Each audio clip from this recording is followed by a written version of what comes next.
నమస్తే అండి. Welcome to Shri Lalitha YouTube channel అండి.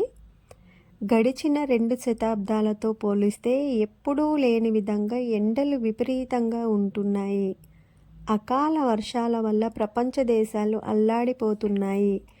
ప్రకృతిలో ఈ మార్పుకు కారణం గ్లోబల్ వార్మింగ్ అండి. గ్లోబల్ వార్మింగ్ అంటే భూగోళం విపరీతంగా వేడెక్కడం అండి. మానవ చర్యల వలననే భూగోళం విపరీతంగా వేడెక్కుతుందండి. అది ఎలా అంటారా? మనం వాడే AC, coolers, refrigerators, vehicles, carbon related gases అన్నీ కూడా గ్లోబల్ వార్మింగ్కి కారణం అండి. ఈ గ్యాసెస్ని వాతావరణం అబ్జర్వ్ చేసుకుంటుందండి. భూమి కూడా అబ్జర్వ్ చేసుకుంటుందండి. వేడి గాలి అనేది భూమి మీద వాతావరణంలోనూ రీసైకిల్ జరుగుతుంది అండి.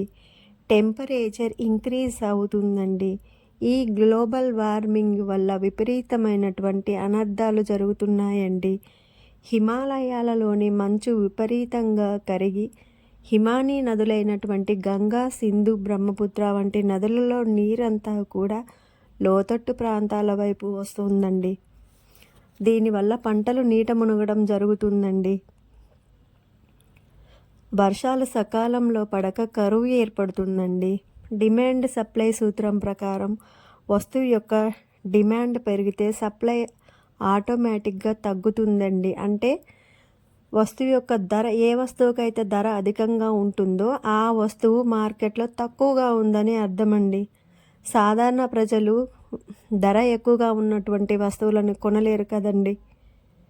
కార్బన్ రిలేటెడ్ గ్యాసెస్ వలన స్కిన్ ఎలర్జీస్, లంగ్ ఇన్ఫెక్షన్ లాంటి వ్యాధులు కూడా వస్తాయండి. సో గ్లోబల్ వార్మింగ్ కంట్రోల్ చేయాల్సిన బాధ్యత, మన వాతావరణాన్ని కాపాడుకోవాల్సిన బాధ్యత కూడా మనదేనండి. Thanks for watching. Please do like, share and subscribe my YouTube channel.